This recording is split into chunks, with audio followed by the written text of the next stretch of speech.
Exercise complete হয়ে গেল। এবার আমি একটু প্রোটিন নেব, মানে ছাতুর শরবত। এটা আমি প্লেন 2 চামচ ছাতু নিয়ে জল দিয়ে গুলে এটা আমি খেয়ে নিয়ে, অন্য কিছু দিই না, অত মানে কিছু দেওয়ার সময়ও নেই, ইনস্ট্যান্ট এটাই খেয়ে নিলাম। দেখুন, জিমে না গিয়েও কিন্তু রোগা হওয়া যায়। আমার 2 ছেলে হয়ে যাওয়ার পর আমার ওয়েট 80 কিলোর কাছাকাছি হয়ে গেছিলো।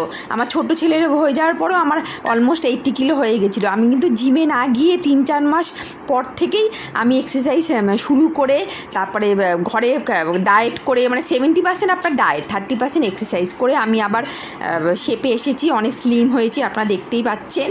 আর খাওয়া দাওয়ার মধ্যে কিছু একটু ঘরোয়া খাবারই খাবেন, একটু কিছু চেঞ্জেস আনতে হবে, যেমন হোয়াইট রাইসের জায়গায় ব্রাউন রাইস, চিনি একদম কাট করে দেবেন। আমি একটা ফটো শেয়ার করছি, সেই ফটোটা দেখলে আপনারা বুঝতে পারবেন যে আমি আগে কতটা ওয়েট গেইন করেছিলাম। আমি 3 মাস, আমার সিজারিয়ান বেবি, 2টো বেবি আমার সিজার করে হয়েছে। 3 মাস 4 মাস পর থেকে আমি এক্সারসাইজ শুরু করে দিয়েছিলাম, হালকা হালকা এক্সারসাইজ করতাম। ইউটিউবে অনেক ভিডিও আছে, সেটা দেখে আপনারা এক্সারসাইজ করতেই পারেন। জিমে গিয়ে হাজার হাজার টাকা খরচা করার কোনো দরকার নেই। আর যেহেতু বাচ্চা ছোটো থাকে, তখন জিমে যাওয়ার সময়ও হয় না, যে ঘরে থেকেই এক্সারসাইজ করবেন, 6 মাসের মধ্যে রেজাল্ট পাবেন। আর খাওয়া দাওয়া একটু মেনটেন করবেন। আমি যেমন সন্ধ্যে 6:30 7টার পর কিছু খাই না, তারপরে আবার সকালবেলা খাই।